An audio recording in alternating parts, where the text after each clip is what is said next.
Ratnam deemed to be university Coimbatore 2026 கல்வியாண்டிற்கான மாணவர் சேர்க்கை நடைபெறுகிறது. தொடர்புக்கு 8448448909. இந்த ஆட்சி பண்றதுக்கு காரணமே டிஜிட்டல் மார்க்கெட்டிங், சோஷியல் மீடியா. அந்த வளர்ச்சி எப்படி இருக்குன்னு இது போன ஒரு 10 வருஷமாகவே நான் பார்க்குறேன். சோஷியல் மீடியாங்கிறது வந்து ஒரு பெரிய மாற்றத்தை கொண்டு வந்திருக்குது. ஒரு காலத்தில் வந்து பேப்பரில் இருந்து மேகசினுக்கு மாதிரி டிவிக்கு மாதிரி நீங்கள் எல்லாமே சோஷியல் மீடியாவுக்கு போயிடுச்சு. மக்களுக்கு வந்து நீங்கள் தப்பான கண்டென்ட் போட்டால் கூட எது தப்பு எது ரைட்டுன்னு அவங்களால புரிஞ்சு கரெக்டாக எடுக்க முடியுது. மக்களை இதில் நம்மளுக்கு என்ன தெரியுதுன்னா, மக்களை நம்ம ஏமாற்ற முடியாதுங்கிறது தெளிவாக தெரியுது. மக்களுக்கு வந்து எது ஏஐ ஜெனரேட்டட் வீடியோ எது ரியல் அப்படிங்கிறது தெளிவாக தெரியுது.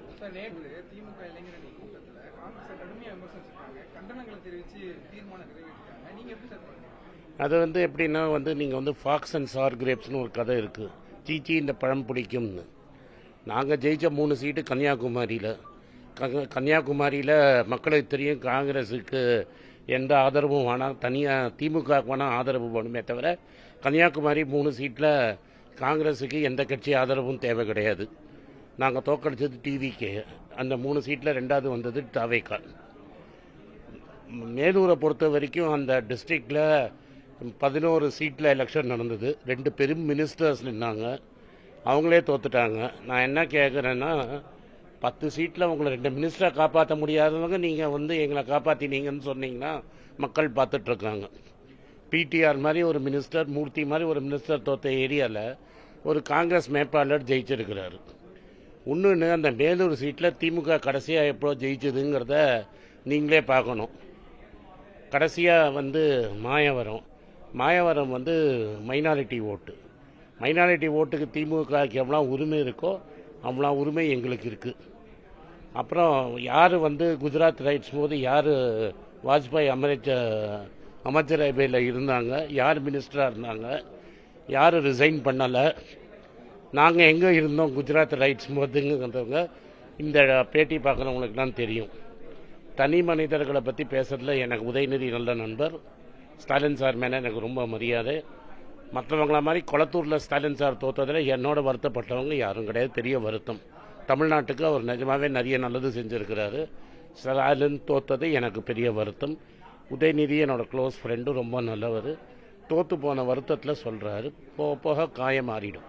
சார், அதாவது திமுக இவ்வளவு பெரிய தோல்வியை வந்து சந்திச்சிருக்காங்க. ஒரு மக்கள் ஒரு மாற்றத்திற்காக இந்த தோல்வியை வந்து கொடுத்துருக்காங்க. அப்படி இருந்தும் கூட்டணியாக இருந்த பிசிக காங்கிரஸ் மீது இவ்வளவு பெரிய பழிகளை வந்து போடுறாங்க.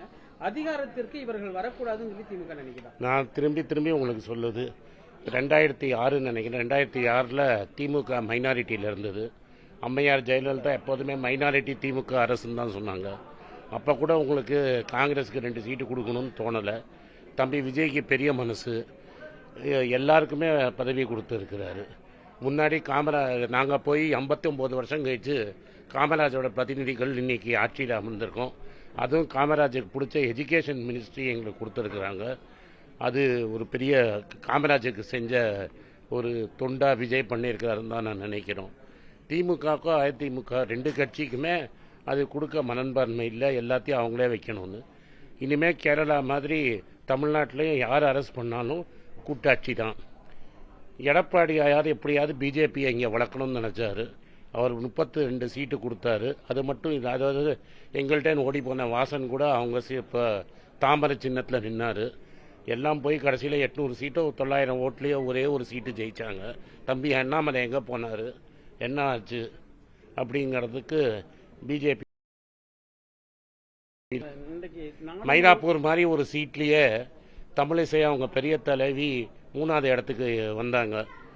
மாநகர்த்தி போன வாட்டி எம்எல்ஏ இருந்தவங்களும் 3வது இடம். கோயம்புத்தூரில் தான் தாமரை மலருதுங்கிற இடத்துல ஒரு சிட்டிங் எம்எல்ஏ சீட்டு மாற்றி 3வது சீட்டு. இதுலேருந்து தமிழ்நாட்டோட மனநிலை, மக்களோட மனநிலை என்னங்கிறது நம்மளுக்கு தெளிவாக புரியும்னு நினைக்கிறேன். சார், இந்தியாவில் இன்றைக்கு காக்ரோச் ஜனதா பார்ட்டி அப்படிங்கிற ஒரு அமைப்பு வந்து மிகப்பெரிய வரவேற்பை பெற்று இளைஞர்கள் அதில் ஒன்று திரண்டுட்டு இருக்காங்க. இதை எப்படி பார்க்குறீங்க? இது வந்து காக்ரோச் ஜனதா பார்ட்டிங்கிறது இளையதளத்தில் தான் இருக்குது. இன்னும் ரெஜிஸ்டர் பண்ணலை அவங்க. இது அமெரிக்காவில் இருக்கிற ஒருத்தர் இயக்கிட்டு இருக்கிறாரு. இதுக்கு முன்னாடி அவர் ஆப்புக்கு டிஜிட்டல் மார்க்கெட்டிங் பண்ணதாக செய்தி சொல்கிறாங்க. பட் அதெல்லாம் வேறு. இன்றைக்கி இருக்கிற இளைஞர்களுக்கு இருக்கிற கஷ்டம் நீட் எக்ஸாமு. நம்ம அனிதா அம்மா இங்கே வந்து சூசைட் பண்ணும்போது சங்கிகள்லாம் வந்து நீங்கள் ஒரு சாவை பெருசாக்குறீங்கன்னு நினச்சாங்க, பேசினாங்க. கண்டபடி பேசினதெல்லாம் நம்மளுக்கு தெரியும். இன்றைக்கி இந்தியாவில் நீட் எக்ஸாம் முடிஞ்சப்புறம் அந்த நீட்டு கேன்சல் ஆகிடுச்சுன்னு. காங்கிரஸ் ஆட்சியில் எவ்வளோ மினிஸ்டர் ரிசைன் பண்ணாங்க, எவ்வளோ மினிஸ்டர் ஜெயிலுக்கு போனாங்க, எவ்வளோ ஒழுக்கம் இருந்ததுன்னு உங்களுக்கெல்லாம் தெரியும். ஒரு தர்மேந்தர் பிரதானை ரிசைன் பண்ண கூட சொல்ல இவங்களுக்கு இல்லை. அது மாதிரி ஒரு பாலியல் குற்றத்தில் ஓட சேர்ந்து அந்த எப்ஸ்டீனோட சுற்றிட்டு இருந்த மினிஸ்டர் ஹர்தீப் சிங் பூரி அவரும் ரிசைன் பண்ணலை. அப்போனா என்ன ஆகுதுன்னா, மக்கள் வந்து என்ன கேட்குறாங்கன்னா, மக்களால் எலெக்ட் பண்ணப்பட்ட பிரதிநிதி இவ்வளோ தூரம் ஓப்பனாக தப்பு பண்ணுறச்ச ஏன் ராஜினாமா பண்ண மாட்டேங்கிறாங்கங்கிற கேள்வி தான் மக்கள்கிட்ட இருக்குது. மக்கள் இன்றைக்கி வேலை வாய்ப்பு இல்லை. $50 பெட்ரோல் இருக்கும்போது $100 கொடுத்துட்டு இன்றைக்கி நான் வெறும் $5 தான் ஏற்றிருக்கேன்னு சொல்கிறது மிக முழு பூசணிக்காவை சோத்தில் மறைக்கிற மாதிரி. $50 $40 கச்சா எண்ணெய் விற்கும் போது கூட நீங்கள் என்ன பண்ணீங்க, $100 போட்டு பணத்தை சுரண்டினீங்க. அப்போ இன்றைக்கி $110 விற்கிறச்ச $100 கொடுத்தா என்ன, ஏன் விலையை ஏற்றினீங்கன்னு மக்கள் கேட்குறாங்க. அது மட்டும் இல்லை, ஸ்விக்கி ஜொமேட்டோ மாதிரி ஓட்டி பழைக்கிற யங்ஸ்டர்ஸுக்கு இது ஒரு பெரிய அடி. அவங்களால சாப்பாடு சின்ன சின்ன கடையை சிலிண்டர்லாம் மூடிட்டாங்க. அவங்களால நைட்டில் போய் கடையில் சாப்பிட முடியல. பெட்ரோலை போட்டு ஓட்டுற இடத்துல பெட்ரோல் $5 ஏற்றிட்டீங்க. இது வந்து ஏழைகள் வயிற்றில் அடித்து உங்கள் மோடி நண்பர்களுக்கு அவர் உதவி செஞ்சிட்ருக்காருங்கிறது தான் அர்த்தம். சார், இந்தியாவினுடைய பொருளாதாரம் இனி வரும் நாட்களில் எப்படி இருக்க போகுது? அடுத்த 2-3 வருஷம் ரொம்ப கஷ்டம்தான். இதை தான் நான் உள்ளே சொல்லிக்கிட்டு இருந்தேன். எல்லாரும் கேர்ஃபுல்லாக இருக்கணுங்கிறதுல வேறு வழியே கிடையாது. Ratnam deemed to be university Coimbatore 2026 கல்வியாண்டிற்கான மாணவர் சேர்க்கை நடைபெறுகிறது. தொடர்புக்கு 8448448909.